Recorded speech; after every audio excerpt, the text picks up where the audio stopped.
Hey there, horror movie tea sippers.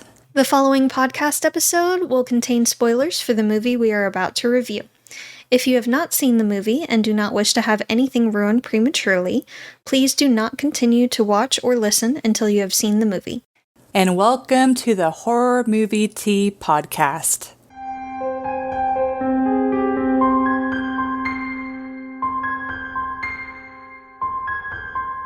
Today we are covering Slumber Party Massacre 2. But before we go into today's listener request, let's grab our cups and talk about tea. So today, I am drinking coconut, either cocoa or cacao, C-O-C-O-A. I'm not sure how you Please let us know how everyone else pronounces that. Yeah, because both me and Jess no idea. were like, "What? How do?" But it has roasted carob, roasted chicory, dates, natural coconut flavor, cacao powder, and natural chocolate flavor. Because it's like I always thought cacao or cocoa was like the nuts that chocolate comes from. Like cocoa? Yeah. But like I thought that cocoa or cacao came cocoa was like a derivative of I don't know. Anyways, what tea are you drinking? So I'm drinking Republic of Tea Cinnamon Vanilla because I went simple. I was not about to try to pronounce that on air. This is fine. So I got caffeine-free rooibos, natural cinnamon, and vanilla flavors. That's simple. Smells amazing. It is a good one. But for our tea sippers out there, brew yourself a cup of tea, sit back, relax, and we hope you enjoy the review. Oh, itchy all of a sudden. It always happens during recording. Always. I was perfectly fine before this. Yeah. When you're recording, it's always something. I've got like a hair in my eye. I've got like an itch. Like, what is going on? You okay? I'm fine. Okay. But for the summary, so we regretfully did not watch the first movie. We thought it would be fine. Yes. So we have regrets. The main character is the sister of the previous movie's main character. Like apparently in the first movie, Valerie is the main character and Courtney is her sister. But in that movie, Courtney is 15 and survives her sister from this like massacre that happened back then. But in this movie, she said that she was 12. Anyway, she's essentially having PTSD from this massacre that she survived. And she, for her birthday, she kind of has a getaway weekend with her friends. But she keeps having these recurring nightmares that something terrible is going to happen. But she ignores that. And she goes with her friends anyways. And everything seems to be going well until she keeps having the nightmares again, and they're getting worse and worse and worse, like while she's awake and all of that. Well, this is disputed on whether or not it actually happened, but in the movie, it appears that the killer came from her nightmare land to real life to kill everyone. But then at the end, it appears that Courtney wakes up from the nightmare, but then again wakes up in a separate nightmare. Yeah, a mental, an asylum type of place, like a mental institute. So, and we looked up to see if there was any explanation on whether or not it solidly happened, and there was nothing. And I don't know if it's because there's some really interesting theories. But we didn't find like an actual explanation. Yeah, so we don't know. I wish we had answers for Yeah. you.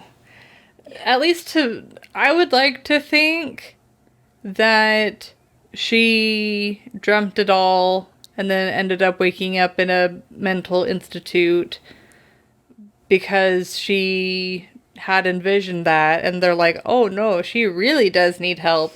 And then it was like her being haunted by her nightmares. But yeah. Anyways, What do you give it for entertainment, though? oh, so for entertainment, I can at least say that this movie was more enjoyable than last week's movie. Yeah. I think you found that it was supposed to be a parody. Yeah, from most of the things I was reading, it was supposed to be a satire, and I did see a lot of that. Yeah, like they take a lot of it's kind of a mixture of comedy and horror. They even make references to Freddy, Jason, and Norman Bates. Yeah. So, by using their names. So, like, it was Officer Voorhees and Officer KRUEGER. And then her last name, like, Courtney's last name was Bates. So... Yeah, and I mean, even the movie itself, it felt like Nightmare on Elm Street meets Grease. Super campy.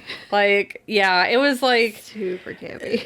The fact that the killer came from her nightmare... But he also had really bad, like, puns, and he was, like, quoting songs. Yeah. But he also looked like someone that came out of Greece. I mean, it was that, but it was just, yeah. Yeah. Anyways, but the characters don't have a whole lot of redeeming qualities. And... they're not terribly hard to, or they're not terribly easy to tell apart. I couldn't tell the difference between her three friends. Yeah, I mean, really, the best that I could do was their hair. And even then, yeah. I don't know who these people are. I'd say that there were 3 guys, and the one that was... The one that, like, helped or offered to help pick up the chicken pieces on the floor in the kitchen. He was like, alright. He's a good dude. Still don't know his name. Yeah. Like, but he was alright. Yeah, it's like very small glimpses of personality to these characters. And his friend was just TJ. A douche. Yes. Like, honestly, if anyone acted like that around me and my friends, I would not... Like, I can't believe just, like, borderline, like, I'd say, like, sexual harassment into, like, sexual assault. I don't know. It seemed... Like, at some points, yes, when he threw her in the pool. Yeah, yes. That was not okay. That was assault. Yeah. But, yeah. So with this being satire, I can understand why the killer wasn't scary, but it's very much one of those, it's another one of those horror movies where you watch it for the horror elements, but you don't expect to be scared by it. Yeah, it was kind of funny. It's like the killer, there'd be like songs playing in the background that completely... Like he was singing along to him. Yeah, and it's like, while he's like killing these group of friends, and it didn't make it scary at all. No. Yeah, but it's like, to me, I didn't really even find it funny. It was just kind of off-putting, honestly. But yeah, I don't know. But and then the only other thing for entertainment is Courtney very much felt like a plot device, because if she was as worried as she was about her nightmares, I feel like the movie wouldn't have happened in the first place. No, she would have seen someone or talked to someone about it and done something about it, or not gone, or maybe convinced her friends not to go. Yeah, it's like, of course, characters, they have to drive the plot to a degree, but when you're making someone act what seems to be unreasonable, it kind of makes you realize or remember that characters are a part of the plot device. But yeah, what would you rate it? So I give it a 5.5 with the potential of increasing later on down the road. Honestly. Like, I definitely enjoyed it a lot more than Night of the Demons. Yes. It was still... I don't know. The characters, for the most part, were all interchangeable again, but the killer was actually interesting and kind of funny. Like, I actually found this movie rather funny. The fact that he had like a guitar, but the guitar had like a drill at the end of it. And we're not going to get too much into the deets, but he'll like push the drill through the floor and it will just like wobble around, and it reminds you of a few things. Yeah. But like the way he acts and his singing it all, and it was just funny to me. Yeah, So he doesn't drink himself. Oh yeah. But I mean, if you get a role like that, I mean, you can't just half-ass it. You gotta just lean into it. Yeah. Oh yeah. Go. Yeah. So I thought it was hilarious. The only reason I can't really give it higher is because it was such a confusing movie to me, because he doesn't seem to really follow any kind of rules in particular. Like, and again, we haven't seen the other movies, so we went into this completely blind, which we really probably shouldn't have done. It was a mistake. Regrets. But from the context clues, we gathered that she and her sister killed the killer the last time, and her sister was so traumatized that she ended up in a mental institution. Clearly, her sister is traumatized too, the main character of this movie, and she's still dealing with that trauma. But then the guy that's supposed to be dead shows up out of nowhere and starts killing everybody. And then she kills him?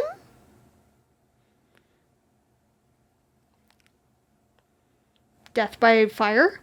And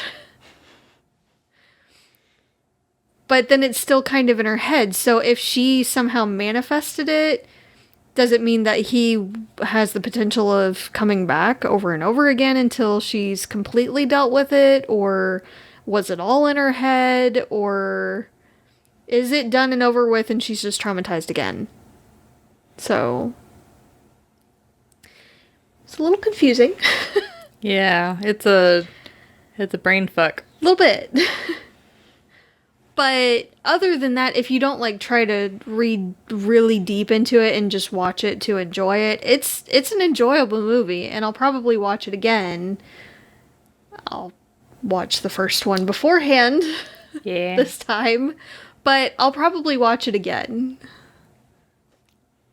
So it has the potential of a higher rating in the future, but currently, with a one-time viewing, it's a 5.5 for WTF factor. Yeah.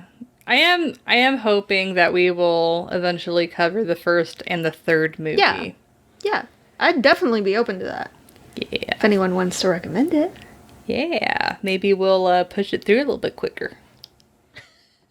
But let's go ahead to realism. Yeah, so for realism, I would give this a 2. And like, it wasn't as crazy and realistic as other movies that we've seen, but at the same time, Nightmare on Elm Street type of like realism. I don't know.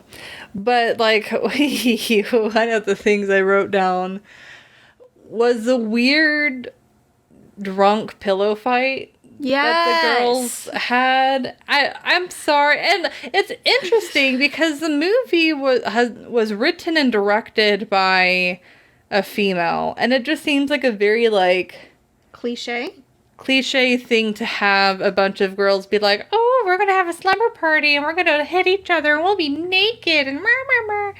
I mean, yeah, pillow fights could happen. That's a thing, especially when you're younger, but not naked pillow fights. Like that was just weird. Yeah, like friends. It's like even if you're super close to friends, there are everybody has different boundaries. Yes. And while one group of friends might change in front of each other, another group of friends another group of friends will go to the restroom to change. So it's just pitting too much and it's like even if you're drunk, it was very much to cater to what they perceived to be the audience watching Yeah, it. it was more fan service. Yeah, and then having the guys watch them was just like super oogie. Yeah, it just Yeah, ugh. it was gross. But but they did do some good things, like the tourniquet around the bleeding leg. Mm-hmm. That was good. And a lot of the wounds, like the slashes from the drill, they did appear to be like fairly realistic. I mean, the effects in this movie weren't too bad. No, they were fairly decent. But yeah, overall, the 80s had a lot of decent special effects for the most part. Yeah, they definitely used what they had to the best of their abilities. But it's like overall, to me, it's a movie that's a mixture of your typical horror to oogie to this is funny to what the hell just happened. All four of those things. Yeah. But what do you rate it? So I also give it a 2. Oh, twinsies. 2 is for twins. Okay, anyways. Anyway, the blood was a little too watery and too bright red. Yeah. So that on the effects was just a little bit off. Otherwise, the other effects were pretty decent, especially for, 80s, where you could tell it was fake, but it was sus. It smells like coconut flakes. Well, that's like the first thing that it says, right? Coconut.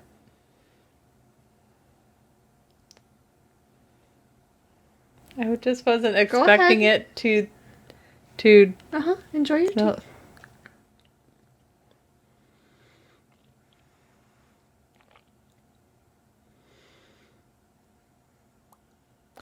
I don't know how to feel about this one. It's pretty bland. Like, there's not a lot of flavor to it, but it's got a coconut aftertaste. I don't know about this one. I wish there was a bit more vanilla in mine, but it's otherwise really good.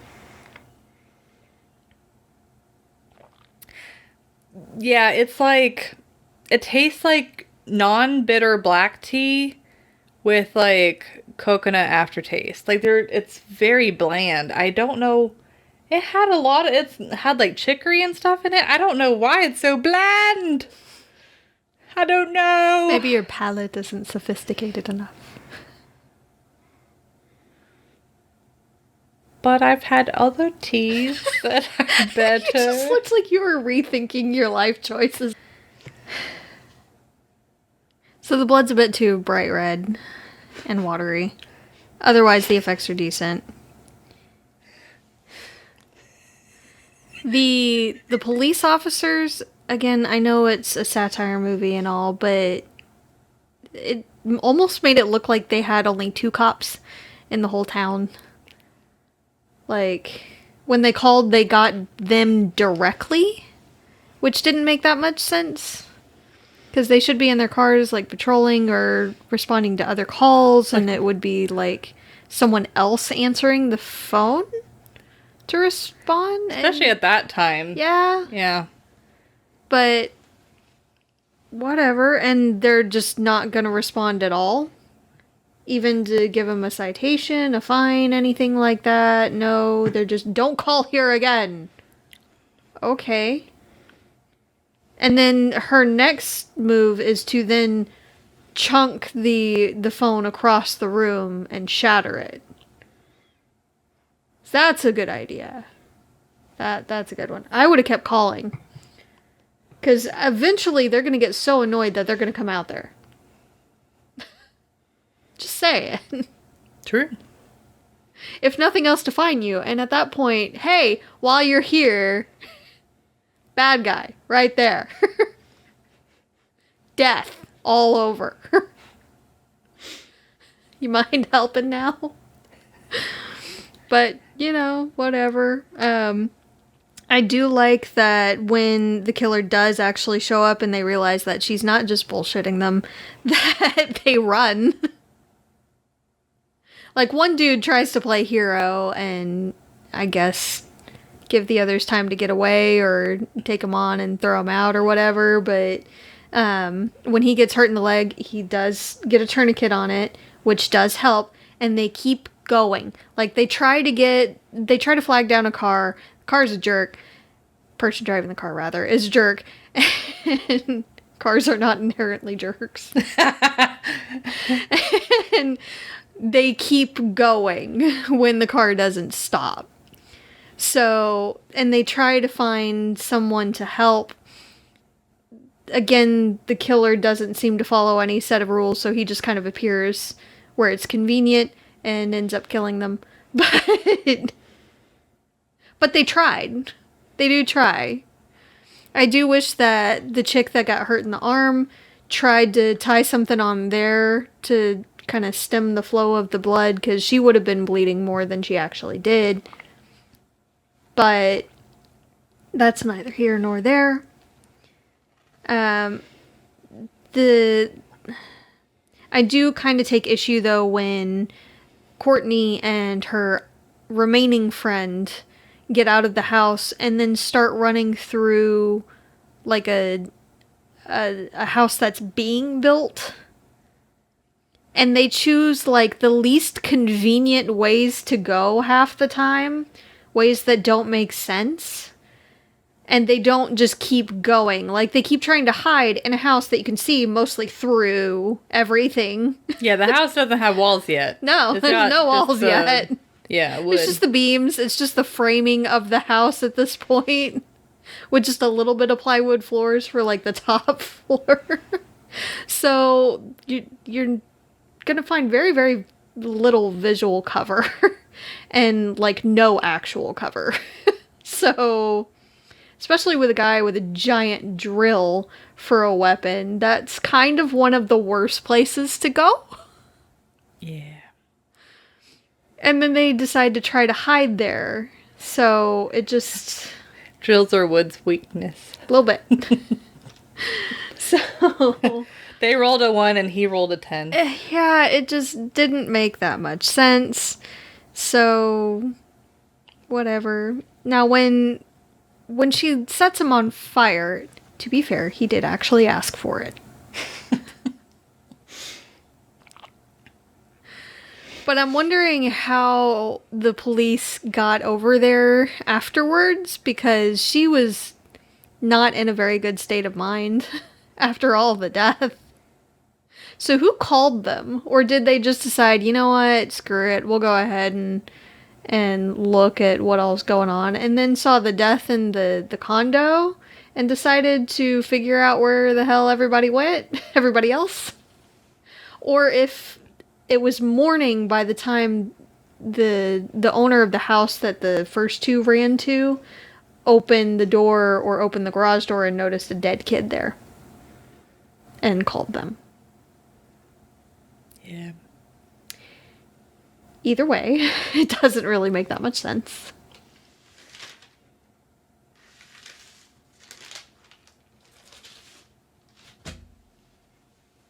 But that's all I had. So Thank you for pausing. You're going to make it so much easier for me to edit. I appreciate. no problem. But yeah, this movie it's a pretty fun movie. I'd say it's worth a few watches. I feel like the songs toward the end went on a little bit long, but otherwise, again, the killer is just interesting and funny to me, so it's worth at least one watch. And it will be more fun if you're able to get like a group of friends and definitely. able to like have a little. This would definitely be a funny night. party movie kind of. Yeah. Yes. But thank you for joining us today, and please comment on what you thought of the movie. We'll be super interested, and also let us know if the first and third movie are worth a watch, or if you'd like us to review them. And if you'd like to keep up to date with our content, you can find us on YouTube, Twitter, Instagram, Facebook, and most places where you can listen to podcasts. Yes, and let us know of your interpretation of the ending as well, please. Yes, I would be very interested to know. Please. And if you'd like to Support. if you'd like to recommend a movie, and oh god, I can't even today. Oh no! I know. I'm sorry. No! I know. How dare! I can't today. I'm done. I'm done. If you'd like to support the podcast, please like and share our content. We also have a Teespring. Everything linked down below, as per usual. Thank you for joining us. Please stay safe and stay spoopy. Bye. Bye.